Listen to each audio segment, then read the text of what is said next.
अस्सलाम वालेकुम ख़वातीन व हज़रात। पाकिस्तानी रेजिलियंस के इस होम आइसोलेशन टिप्स के लेक्चर में आप सबको खुशामदीद कहती हूँ।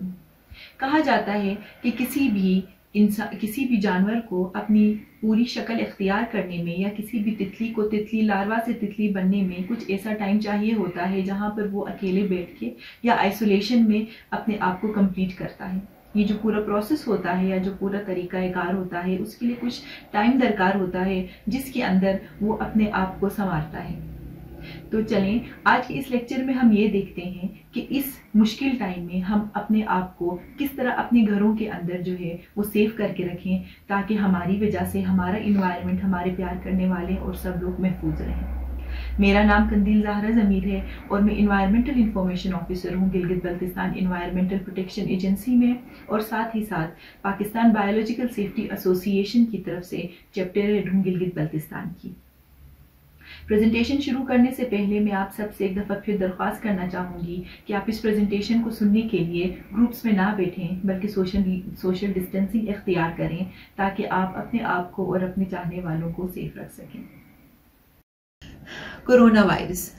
वायरस को नोवेल क्यों कहा जाता है? नोवेल इसलिए कहा जाता है क्योंकि फर्स्ट एवर या पूरी इंसानी हिस्ट्री में पहला वायरस है जो कि इंसान के अंदर इंट्रोड्यूस हुआ है। इसके जो स्ट्रेंड्स हैं वो थोड़े से डिफरेंट है, इसीलिए इसको नोवेल कहा जाता है। दूसरा, कोरोना इसको क्यों कहा जाता है? अगर आप माइक्रोस्कोप के अंदर या वैसे ही आपने देखा होगा कोरोना वायरस की, जब आप उसकी शेप देखते हैं तो उसका जो बाहर का जो स्ट्रक्चर है ये क्राउन लाइक होता है, मतलब ताज की तरह इसका स्ट्रक्चर है। तो लैटिन में क्राउन को जो है वो कोरोना कहा जाता है, इसीलिए कोरोना वायरसेस का नाम जो है वो लैटिन से पड़ा है जिसका मतलब होता है क्राउन। क्योंकि इनको जो स्ट्रक्चर होता है वो क्राउन लाइक होता है, इसीलिए इनको कोरोना वायरसेस इनका नाम रखा गया है। कोरोना वायरसेस जो है वो हम सबको इक्वली ट्रीट करते हैं लेकिन फेयरली ट्रीट नहीं करते। बाय दैट मेरा क्या मतलब है? इक्वली का मतलब ये है कि कोरोना वायरस हर एक के अंदर जो है वो इन्फेक्ट करने का जो है वो रखता है, लेकिन वो लोग जो कि वल्नरेबल पॉपुलेशन है या वल्नरेबल ग्रुप्स के अंदर आते हैं, जैसे कि 60+ लोग, 60 की एज से जो प्लस लोग होते हैं या वो लोग जिनके अंदर प्री हेल्थ कंडीशंस होती हैं जैसे डायबिटीज़ हो गई या उनके अंदर कोई भी जो है हाई ब्लड प्रेशर हो गया या उसके अलावा कोई भी अगर उनको कोई लंग्स का कोई इशू है या किडनीज का कोई इशू है, तो इन शॉर्ट अगर आपके अंदर कोई भी पहले से प्री मेडिकल कंडीशन अगर कोई आपकी एग्जिस्ट करती है और आप इन ऑलवेज हेल्दी नहीं हैं, तो जो कोरोना वायरसेस हैं वो उनके ऊपर फीड करते हैं और उनको जो है अपना शिकार बहुत ज़्यादा बनाते हैं। क्यों? क्योंकि उनका इम्यून सिस्टम ऑलरेडी जो है वो वल्नरेबल होता है या वो ऑलरेडी कमज़ोर होते हैं, उनकी कुव्वत मुदाफ़ियत कमज़ोर होती है। इसीलिए कोरोना वायरसेस को कोरोना वायरसेस कहा जाता है और ये इक्वली और फेयरली ट्रीट नहीं करते। थर्ड ये बात है कि कोरोना वायरसेस जो हैं वो बहुत सारे कंटेमिनेटेड सरफेसेस पर जो हैं वो डिफरेंट टाइमिंग्स हैं जिसके ऊपर ये लोग रहते हैं। जैसे कि अगर हम कहते हैं कि एक दूसरे से सोशल डिस्टेंसिंग करें, तो इसका मतलब ये है कि हम एक दूसरे से इसीलिए सोशल डिस्टेंसिंग करते हैं क्योंकि जो कोरोना वायरसेस हैं ये एयर ड्रॉप, जो एयर आपके मुंह से जो ड्रॉपलेट्स निकलते हैं उनके ऊपर जो है वो सर्वाइव करते हैं और एयर में जो है ये मैक्सिमम 6 फीट या 2 मीटर सर्वाइव करते हैं। इसीलिए आपने देखा होगा कि बात लिटरेचर में 3 फीट है और बात लिटरेचर में जो है वो 6 फीट है, यानी कि आपको कम से कम एक दूसरे से 2 मीटर्स का डिस्टेंस रखना होगा जो कि फीट्स में 6 फीट होते हैं। इसीलिए कहते हैं कि सोशल डिस्टेंसिंग करनी चाहिए। सो नोवेल कोरोना वायरसेस जो है ये बिल्कुल नए वायरसेस हैं और ये क्राउन शेप्ड है, इसीलिए उनको नोवेल कोरोना वायरसेस इनका नाम रखा गया है। इसीलिए हम जो है वो कंटेनर सरफेसेस को जो है वो बार बार डिसइंफेक्ट करते हैं क्योंकि कोरोना वायरसेस की जो है वो सरफेसेस के ऊपर जो एग्जिस्टेंस जो है वो उधर रहती है। इसीलिए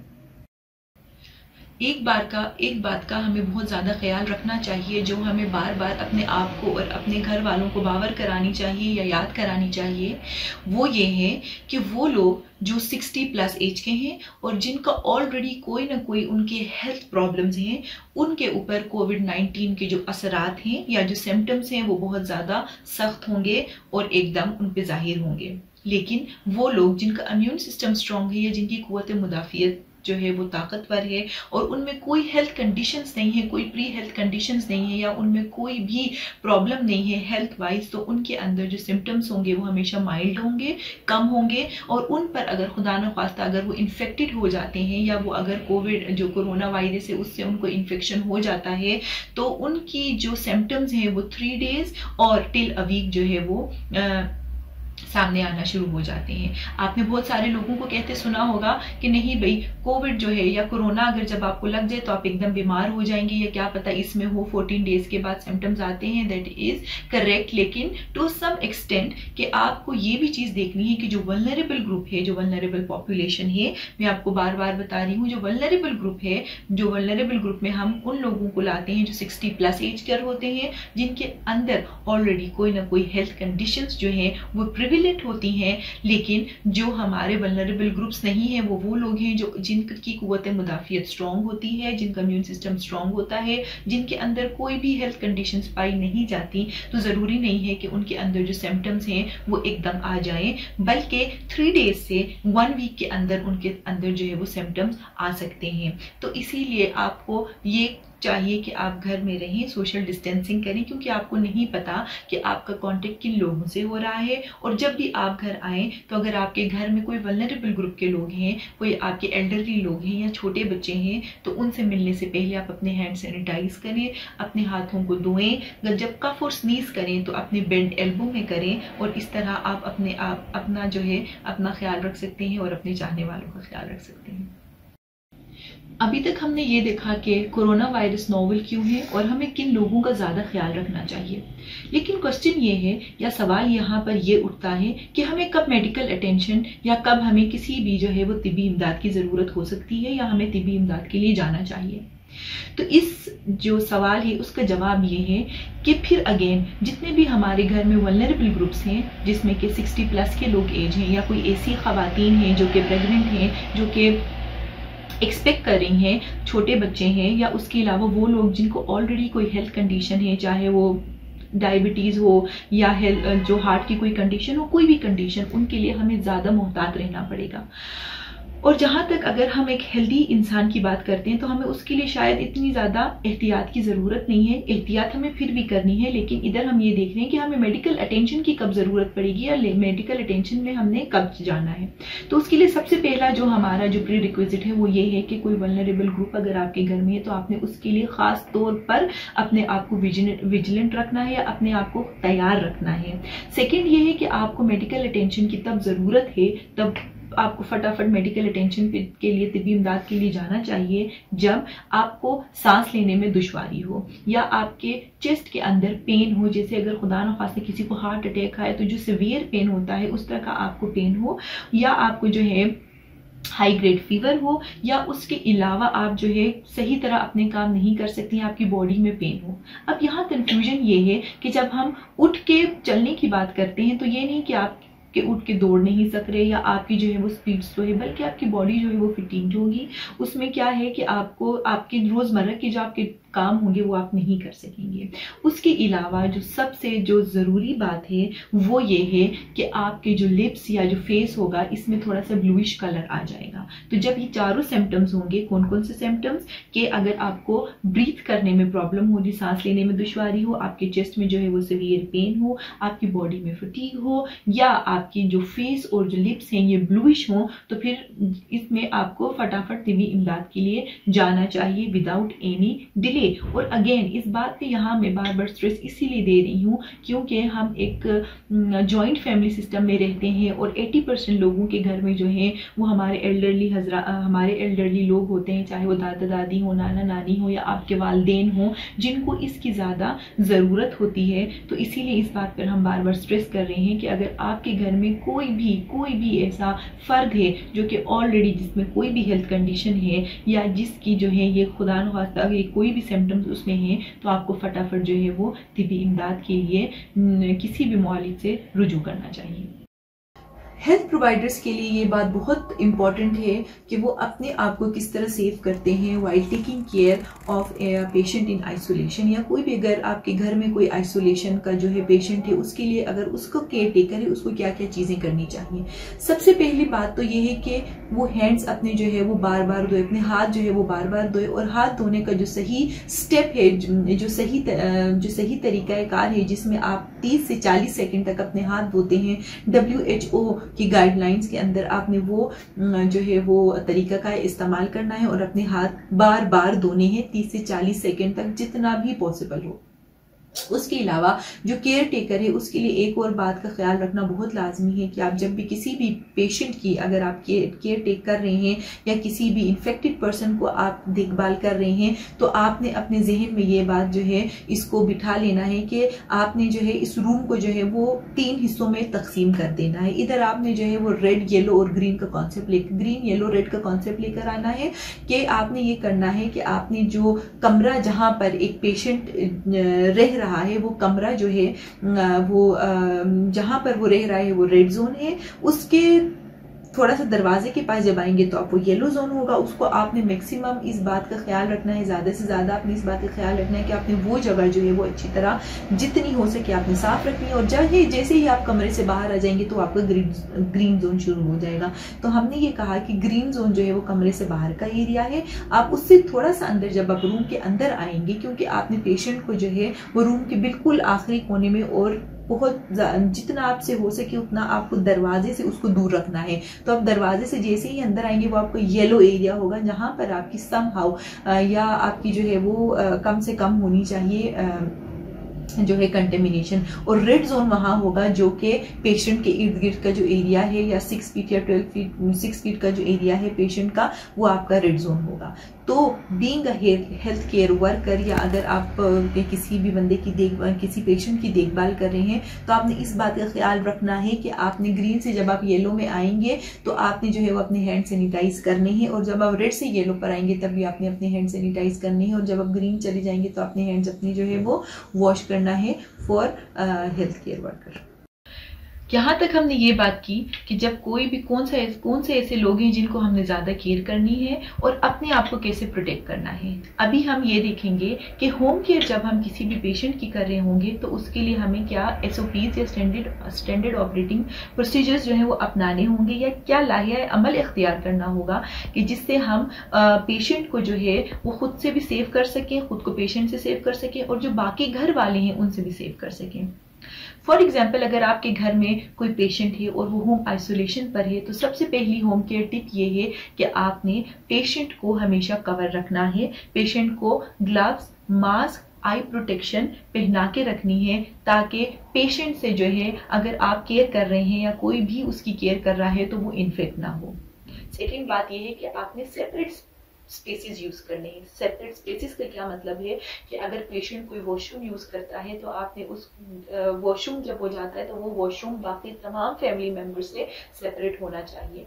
और आपने सबसे पहले ये ख्याल रखना है कि जब भी पेशेंट जो है वो वॉशरूम जाएगा और वॉशरूम से वापस आएगा तो आपने जो है सरफेस को क्लीन करना है। हमेशा जो है वो प्रोएक्टिव जो है या आपने जो है पहले वक्त से पहले जो है उन टाइल्स को साफ करना है या जो भी फ्लोर है उसको आपने साफ करना है। आपने इंतजार नहीं करना कि वो गंदे हो। क्योंकि आपको नहीं पता कि वो पेशेंट जो है जहाँ से वो गुजर रहा है, जिन जिन चीज़ों से उनको उसका कांटेक्ट हुआ है वो कितनी देर तक कांटेक्ट रहा है और वो कितना जो है वो उस पर जो है वो वायरस लगा हुआ है। तो सबसे पहली बात आपने सेपरेट प्लेसेस का यूज करना है। कोई भी बंदा, कोई भी पेशेंट अगर आप होम आइसोलेशन पर हैं और आप उसकी केयर कर रहे हैं तो आपने उसको जो है वो सेपरेट प्लेस देनी है, चाहे वो वॉशरूम हो उसकी तमाम चीजें सेपरेट होनी चाहिए, चाहे वो बर्तन हो,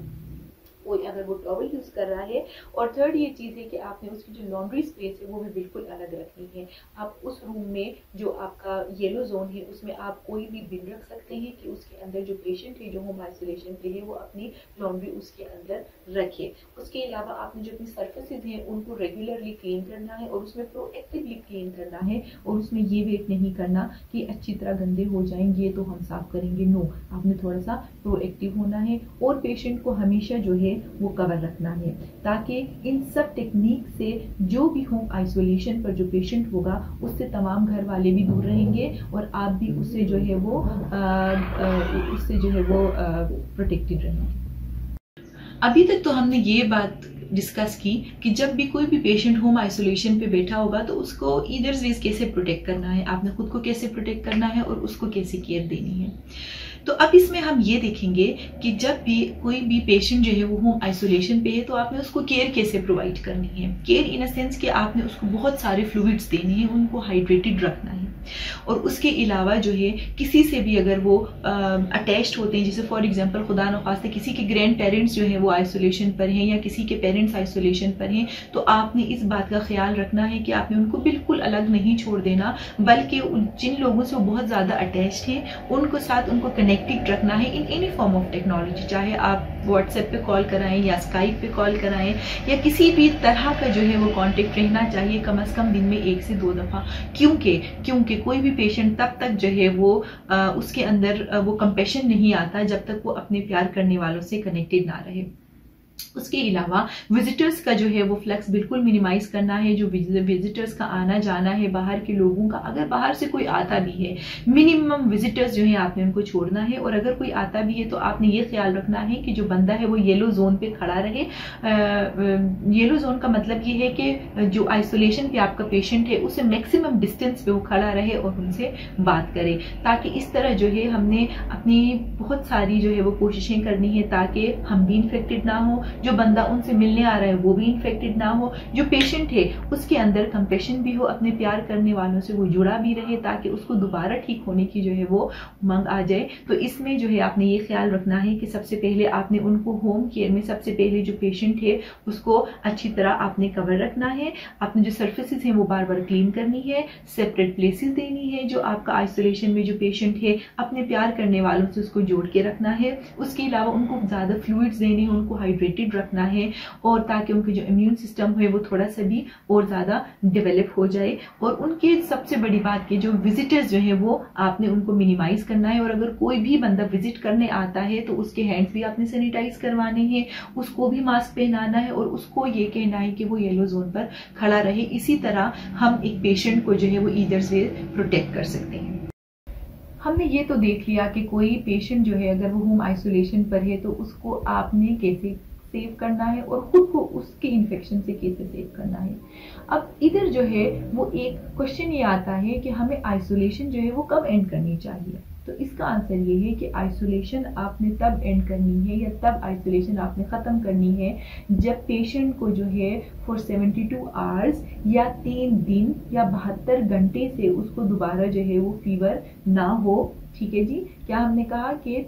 3 दिन या 72 आवर्स उस जो पेशेंट है उसको बुखार ना हो, और क्या करना है कि आपने जिस दिन से आपने उसको आइसोलेशन पे रखा था उस दिन से लाकर जो है आपने 1 वीक तक जो है उसको क्या करना है, उसके अंदर ये सिम्टम्स देखने हैं। तो हमने ये क्या कहा कि कब आइसोलेशन हम एंड करेंगे। सबसे पहला प्रीरिक्विजिट ये है आइसोलेशन एंड करने का कि उस पेशेंट का जो कि आइसोलेशन पर है उसको 72 आवर्स या 3 डेज से कोई भी बुखार ना हो। तो फिर आप क्या करेंगे कि आपने अगर फॉर एग्जांपल आपने पेशेंट को जो है वो मंडे को आपने आइसोलेशन पे रखा है, ट्यूसडे आइसोलेशन पे रखा है, तो उसको जो है इतवार तक, पीर मंगल बुध जुमरात जो है लाके इतवार तक उसको जो है क्या करना है कि आपने उसको देखना है। अगर इन 7 दिनों में उसको 3 दिन के अंदर कोई भी हाई फीवर ना हो, तेज बुखार ना चढ़ रहा हो, तो तब आप आइसोलेशन एंड करेंगे।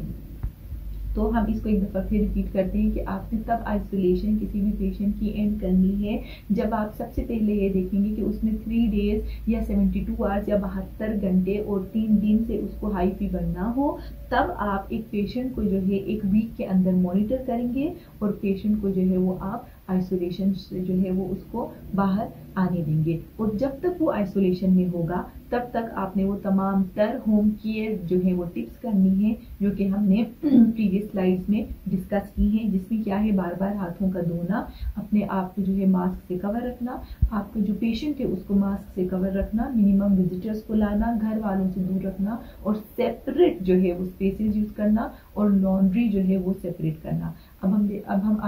आगे डिस्कस करेंगे कि लॉन्ड्री को जो है किसी भी जो आइसोलेशन पे पेशेंट होता है उसकी लॉन्ड्री को हम किस तरह डील करेंगे।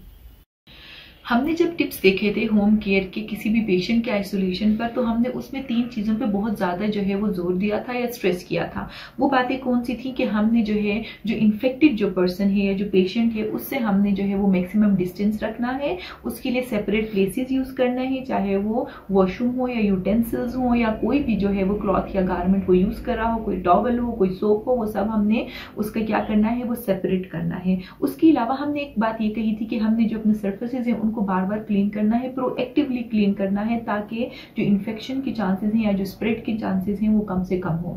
उसके अलावा हमने ये बात की थी कि जो लॉन्ड्री है उसको हमने किस तरह से जो है उसको डील करना है, क्योंकि जाहिर बात है जब कोई पेशेंट आइसोलेशन में होगा तो उसने कोई चेंज भी किया होगा, तो जब भी कोई जो है जो पेशेंट है आइसोलेशन पे वो जब भी कोई कपड़े चेंज करेगा तो आपने ये बात ख्याल रखनी है कि आपने जो लॉन्ड्री है उनको डिस्पोजेबल बैग्स के अंदर डालना है। क्यों डालना है? क्योंकि जब आप वो धोने के लिए निकालेंगे तो आपने वो डिस्पोजेबल बैग्स जो है उनको डिस्कार्ड कर देना है, उनको डिस्पोज ऑफ कर देना है या उनको फेंक देना है। ठीक है, क्या हमने करना है कि हम सबसे पहले जो लॉन्ड्री उसको डिस्पोजेबल बैग्स में डालेंगे, और जब भी हम लॉन्ड्री कर रहे होंगे या कपड़े हम धो रहे होंगे या कोई टॉवल या कोई भी ऐसी चीज जो कि पेशेंट से इन कॉन्टेक्ट में आई है, चाहे उसका बेडशीट हो, चाहे उसकी जो है वो कोई भी उसने जो टॉवल यूज किया हो या सॉक्स हो या ब्लैंकेट उसने लिया हो, कोई भी ऐसी चीज, कोई भी ऐसा क्लॉथ जो कि पेशेंट से इन कांटेक्ट में आया हो, तो उसको हमने किस तरह डील करना है कि सबसे पहले हम उसको डिस्पोजेबल बैग्स के अंदर डालेंगे ताकि डिस्पोजेबल बैग्स हम फेंक दें। और लॉन्ड्री करते हुए आपने इस बात का ख्याल रखना है कि आपने ग्लव्स पहनने हैं। ज्यादातर लोग जो है वो लॉन्ड्री करते हुए, कपड़े धोते हुए ग्लव्स पहनते हैं। अगर आपके पास ग्लव्स नहीं है तो आपने फ्रीक्वेंटली अपने हाथ जो है वो धोने हैं WHO की गाइडलाइंस के साथ, ताकि आपके हाथ जो है वो आपकी किसी भी चीज के साथ टच हो तो फिर उसका जो है वो आपको स्प्रेड का खतरा ना हो। सबसे पहले आपने ग्लव्स पहनने हो, और अगर आप कोशिश करें कि अगर आपके पास घर में कोई एप्रन पड़ा हुआ है या कोई ओवरऑल पड़ा हुआ है जो आप पहनकर अपने आप को फुल कवर करके कपड़े धो सकें, ताकि आप जो है अपनी मैक्सिमम जो है वो मिटिगेशन ले सकें फॉर दैट स्प्रेड। तो फिर आपने क्या करना है कि उस लॉन्ड्री को जो है वो डिस्पोजेबल बैग से निकालना है ग्लव्स के साथ और ओवरऑल के साथ अगर आपके पास है, तो आपने उसको जो है वो अच्छी तरह धोना है। और धोने के लिए आपने बहुत ज्यादा वार्म वाटर यूज करना है। क्या करना है? आपने बहुत ज्यादा वार्म वाटर यूज करना है। लॉन्ड्री की हम इधर बात कर रहे हैं कि आपने उसको डिस्पोजेबल बैग से निकाला, आपने ग्लव्स के साथ उसको डील किया, और अगर आपके पास कोई एप्रन है, कोई ओवरऑल है, वो आपने पहना, और आपने क्या करना है कि उसको वार्म वाटर में अच्छी तरह धोना है, और कंगालते हुए आपने उसको अपने मुंह से बिल्कुल जो है वो दूर रखना है। और जब आप उसको झिड़कते हैं या उसको जो है आप उससे पानी निकालने की कोशिश करते हैं तो वो आपने नहीं करना, बल्कि उसको अच्छी तरह आपने जो है वो रिंस करके अच्छी तरह उसको क्या करना है कि उसको अच्छी तरह सुखा देना है। आप कोशिश करें कि अगर आप उसको सनलाइट पे सुखाएं तो ज्यादा अच्छी बात है। क्यों? क्योंकि सनलाइट इटसेल्फ जो है वो एक डिसइंफेक्टेंट है और वो बहुत सारे जो है वो जर्म्स को वो उसकी सर्फेसेस जो है वो वाइप आउट कर देता है। तो इसीलिए जब भी लॉन्ड्री करनी है तो अपनी मैक्सिमम केयर करनी है। अपनी मैक्सिमम केयर कैसे आपने करनी है कि लॉन्ड्री को आपने डिस्पोजेबल बैग्स के अंदर रखना है, डिस्पोजेबल बैग्स आपने फेंक देने हैं, लॉन्ड्री आपने जो है वो ग्लव्स और एप्रन पहन कर करनी है ताकि आपकी मैक्सिमम प्रोटेक्शन हो सके। जब आप उसको जो है खंगालेंगे, आप उसको जब उससे पानी निकालेंगे तो आपने अपने से डिस्टेंस पे रखना है और उसको कंप्लीटली ड्राई आउट करना है, ताकि जो आपकी लॉन्ड्री है, जिससे भी जो भी कोई लॉन्ड्री में चीज है, आपके पेशेंट जिससे इन कांटेक्ट आया है उसको आप मैक्सिमम जो है वो साफ कर सकें और अपनी भी जो है वो साथ में केयर कर सकें।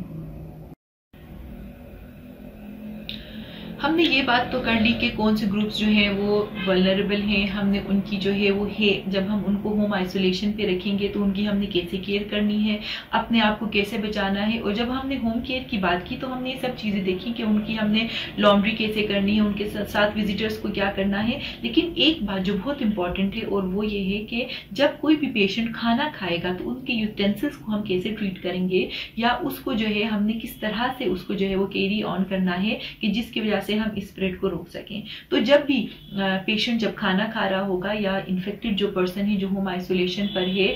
या किसी भी तरह की आइसोलेशन पर है, वो जब भी उसको आप खाना दें तो आप ये मेक श्योर करें कि आप जो है वो खाना देकर रूम से बाहर निकल जाएं। क्योंकि खाना खाते वक्त पेशेंट ने या इन्फेक्टेड पर्सन ने कोई भी जो है वो पर्सनल प्रोटेक्टिव इक्विपमेंट नहीं पहना होगा। तो आपको इस बात का खास ख्याल रखना है कि जो भी पेशेंट है वो